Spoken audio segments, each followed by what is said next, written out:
Welcome back to Chuck's World of Infinite Mojo. I'm your host, Chuck Basti. That's me and James Dooley. Nice to be here. How are you? How are you? Good, man. Good. You know what? You've got that radio voice. It sounds like I'm envious of your voice, actually. Why, thank you. It's quite natural, really. Are you excited to be on the first podcast with Chuck's World? I'm really excited. I'm excited to hear about this guest that you have, actually. How did you get in touch with this guy? You know, Mark Manson is a blogger that I've been following probably for 4 or 5 years now. He's got a huge footprint online. Massive. I think he's got 2 million followers on his monthly blog. Right. So he's got big numbers behind him. But the reason why he's got big numbers is he just makes a whole lot of sense.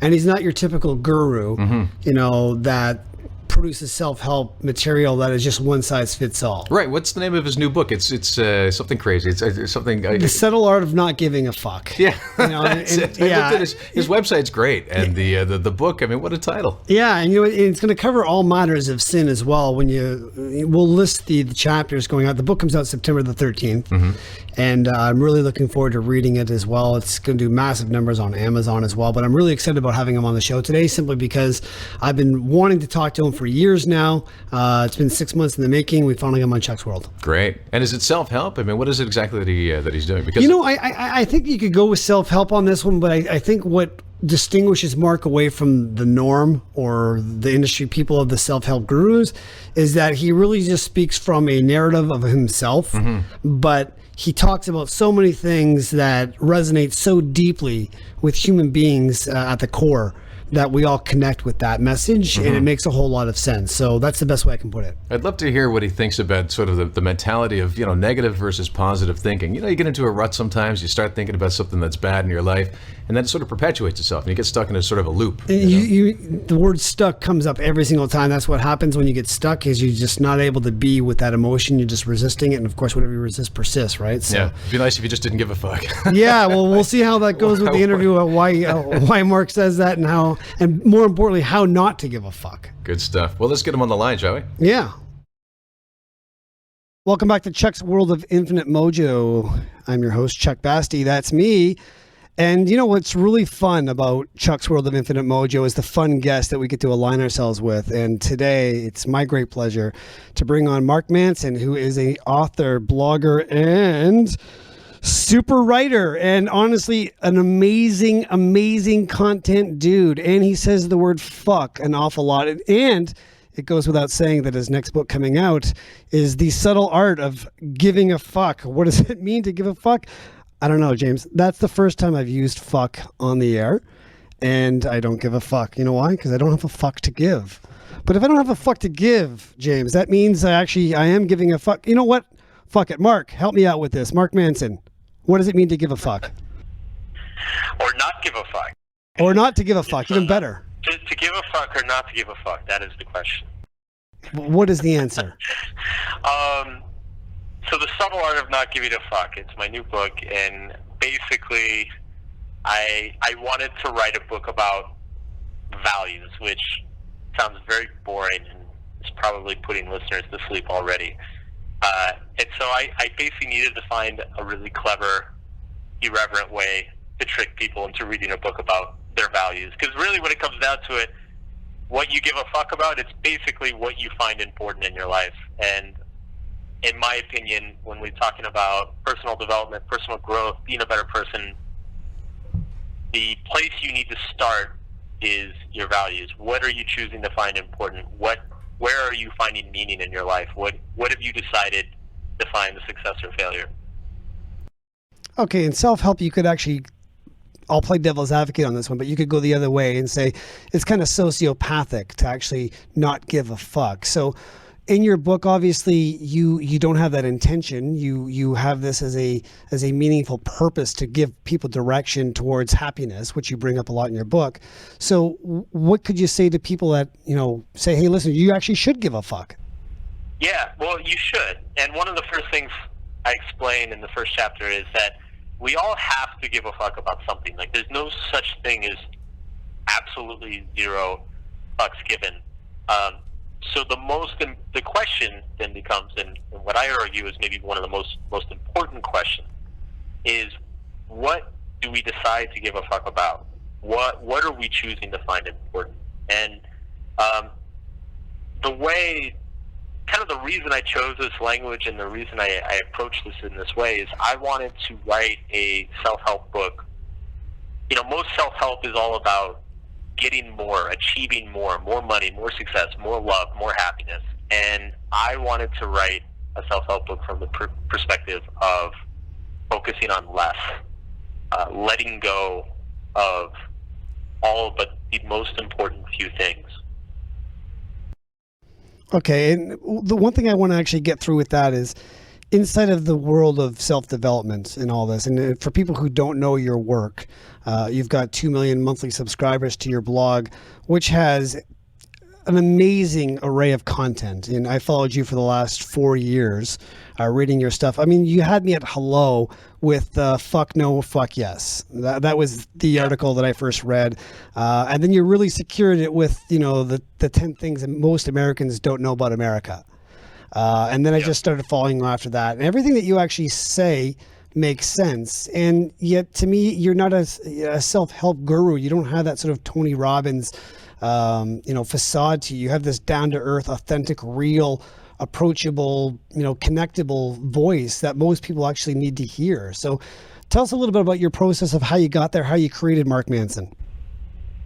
Well, I've always, first of all, I kind of joke sometimes. I say that when people ask me what I write about or what I do, I'll tell them I write self-help for people who hate self-help, which is like not entirely true, but I feel like that's kind of the best way to describe my brand or just who I am or how I go about things. But like you said, I really don't like the guru model of life advice. You know, the idea that some quote-unquote enlightened or inspired person stands on a stage and says, you know what, everybody, you need to be doing this and this and this. That's your problem.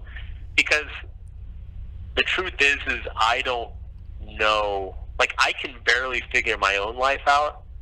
And so I don't even pretend to know where to start with other people. And so instead of me standing up on stage kind of shouting things at people, I very much try to position my own work in such a way that everything I write about, these are issues and thoughts and struggles that I'm going through myself, and I write them in such a way that through kind of my own exploring of the topic or the issue, I try to write it in such a way that other people can benefit from it as well. But I don't ever, I'm always very careful to say, like, this is just my experience or my opinion or research suggests this, because it's ultimately, I think people are so different that you can't just construct like a 3-day program that's going to, quote unquote, fix everybody. Yeah, well spotted. I think that you when you write, you connect because your thoughts are, generally speaking, you pick topics that most people can relate to, and that they all follow the exact same algorithm. For example, you have a blog last week that came out, the feedback loop from hell, and I was reading that about thoughts, about having thoughts. So, well, I wanted to ask you about that in your excerpt. What is that, and why does it affect us so much? The thoughts about thoughts in the feedback loop from hell. So the feedback loop from hell is actually it's an excerpt from the first chapter of the book, and it's basically what it is it's when, let's say you have a negative emotion. Let's say you get angry, or you feel sad, or you feel guilty, and that's fine. The emotion in and of itself is what it is. But what most people start doing is they start judging that emotion. So Always. they'll feel sad, and then they start thinking, well, this is horrible that I feel sad. Why am I so sad? And then that just makes them feel even more sad. Yeah, and then people will start getting angry at the fact that they get angry easily, or they start feeling guilty because they feel guilty all the time. And it creates this feedback loop that just keeps spiraling. And the antidote to that, the only way to kind of break out of that feedback loop, is to be okay with negativity. It's to not give a fuck about negativity. It's to say, you know what? I feel bad about this, but that's okay. Life consists of feeling bad sometimes. That doesn't say anything about me as a person. It doesn't say anything about my abilities or my values. It's just an emotion, and it comes in certain situations, and then it goes away. Okay, so most people, they can hear that, but it's not going to land for most people. So, obviously there's the whatever you resist persists theory that goes out on as well. So what you're saying is to sit with the emotion, don't give it the meaning attached to that you're shit or you're not worthy or all these, ugly places that we go when we hit failure if we don't have a really strong relationship with failure. But how do you get that person to really get that it's not really the emotion, it's the meaning that they're giving the emotion to not give a fuck? Well, it's like anything. It's something you practice. There's no trick or tool that you can just hand somebody and they immediately have a good relationship with their own failure and their own struggles. It's something that you have to kind of train your mind to do. It's something that you have to be vigilant about,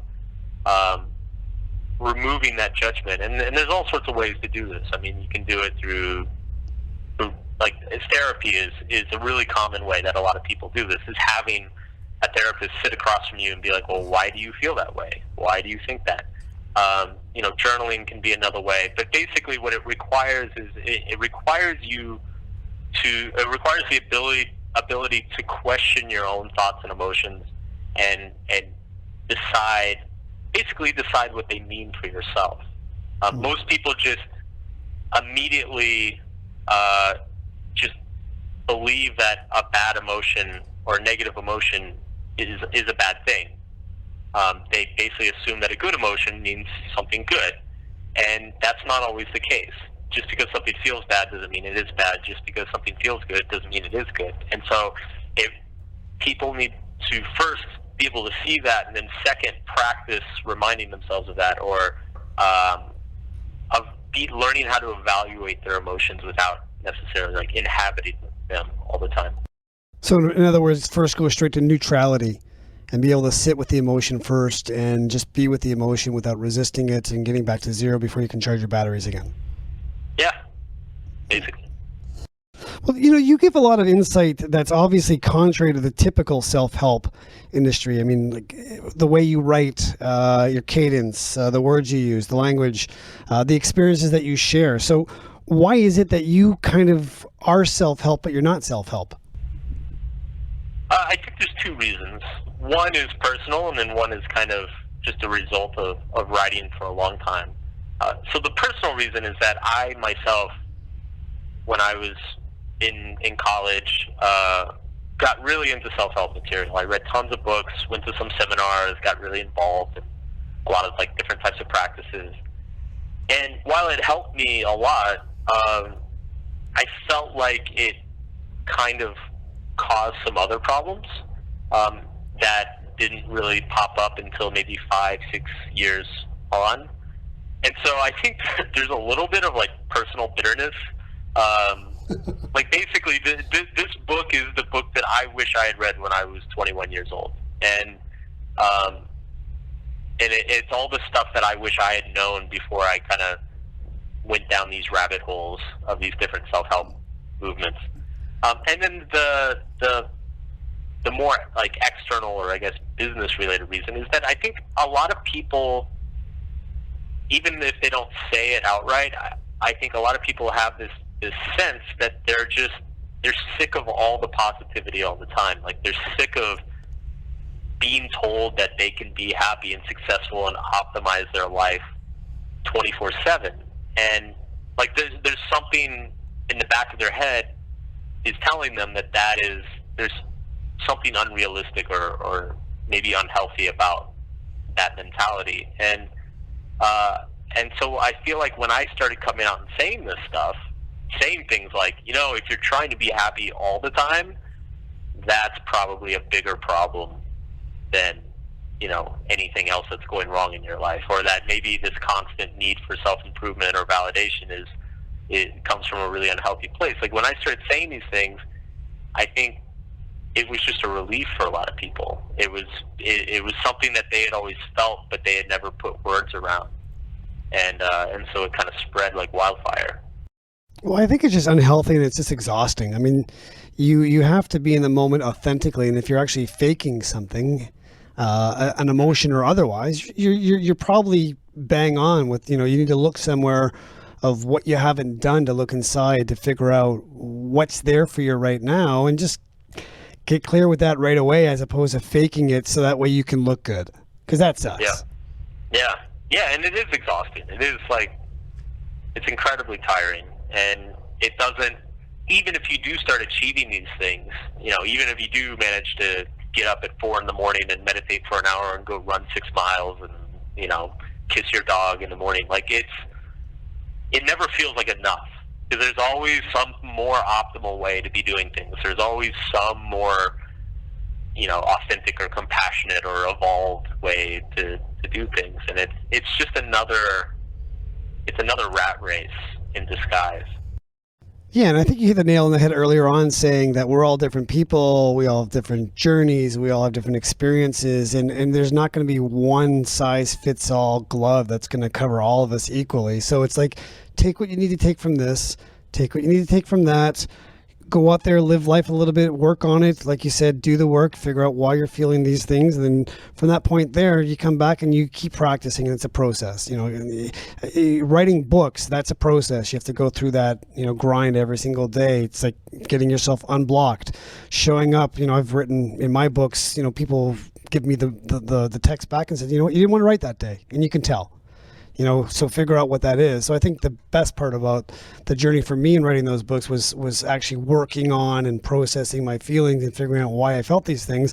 And it's helped me out tremendously in my life. So, the one thing I also said from writing books is people actually read the exact same text of what I've written as an author, or what you will write as an author and have written, and they'll put their own spin on it.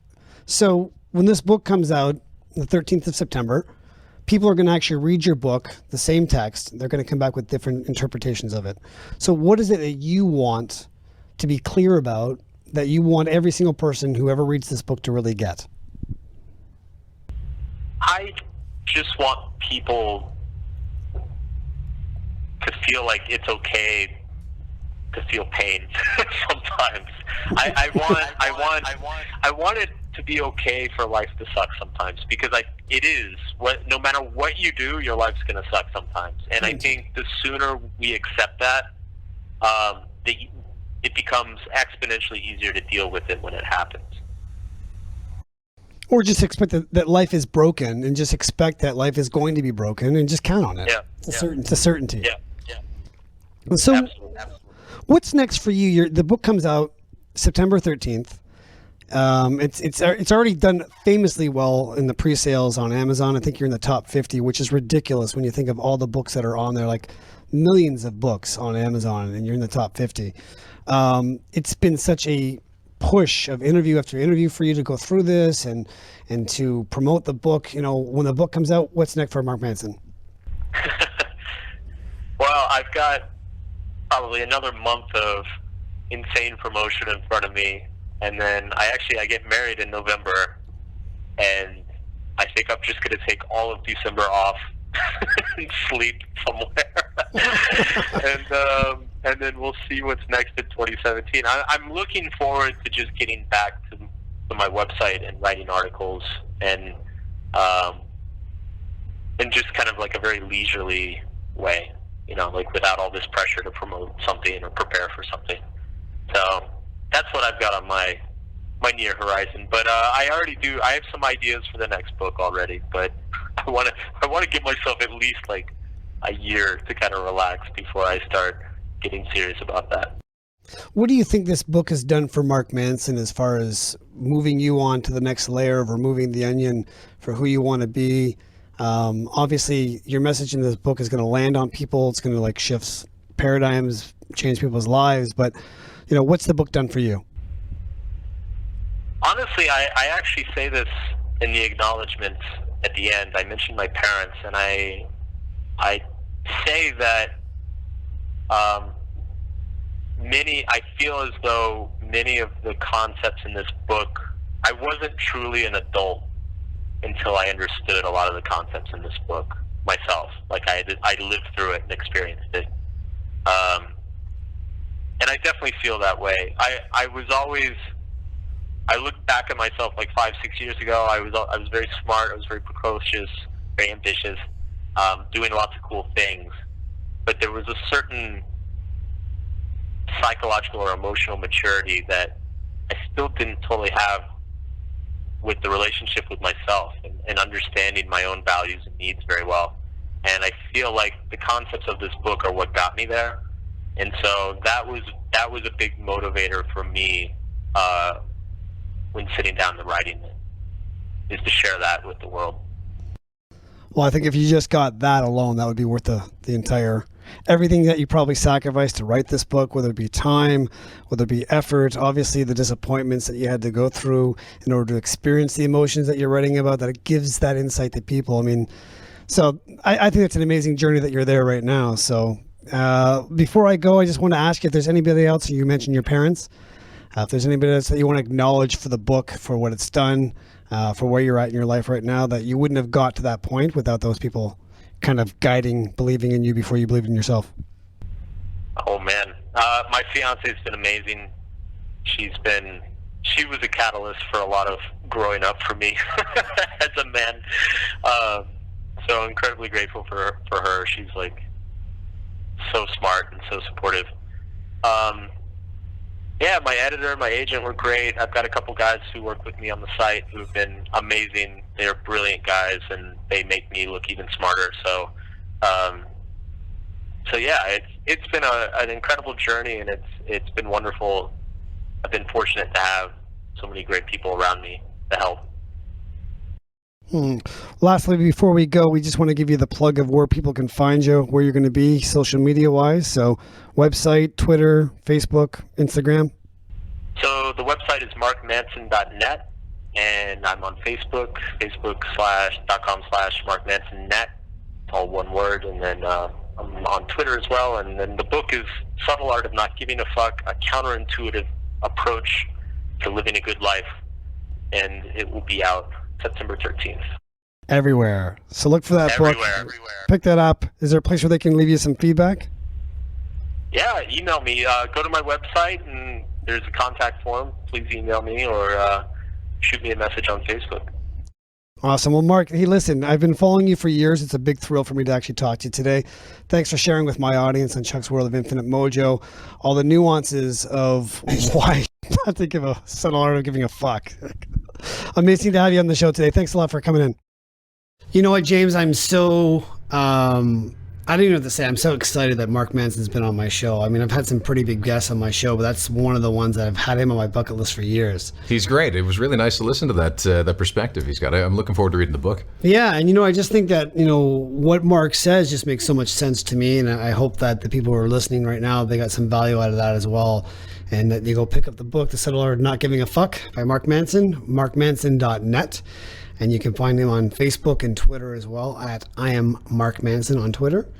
And what were your thoughts? What did you think about it? Well, he touched on exactly what I hoped you were going to ask him about, the loop of that negative thinking. And that sounds like the key to his philosophy. It's just when you get to that point, don't give a fuck. Don't own that negativity. Just move on from it. It's so funny that you bring that up because years ago, I remember reading this book called The Four Agreements by Don Miguel Ruiz. Mm-hmm. And he had this Toltec teaching of the Four Agreements. And the Four Agreements, I was driving down to California while I was listening to this. So it took me 2 days. So nice. I listened to it nonstop. Mm-hmm. And I thought to myself, it's great to say these things, mm-hmm. but how do you not take something personally? Because one of the agreements was to not take it personally. Yeah. And I'm like, teach me how to not take it personally, because that's the real art. I know I shouldn't take it personally, but I do. I'm human. Yeah. So how do I do that? And it took me years to figure that out. But it would have been nice if someone like Mark Manson would have come along and just say, hey, listen, just be with it. Yeah. Sit in it. Sit in the emotion. Understand it's going to be ups and downs, and don't resist it, because whatever you resist persists. So, when I was actually reading Mark's stuff, I was just like, this stuff makes sense. Yeah. He's got it. I love his attitude is spot on. Absolutely, yeah. The book comes out September the 13th. It's on Amazon and all your bookstores. Again, it's The Subtle Art of Not Giving a Fuck by Mark Manson. And James, thanks a lot for doing the show with me. Thanks for having me. A lot of fun. And that's going to do it for this episode of Chuck's World of Infinite Mojo. I'm your host, Chuck Basti. You can find me on Twitter at Chuck Basti. You can get me on Facebook, Chuck's World of Infinite Mojo, chuckbasti.blogspot.com.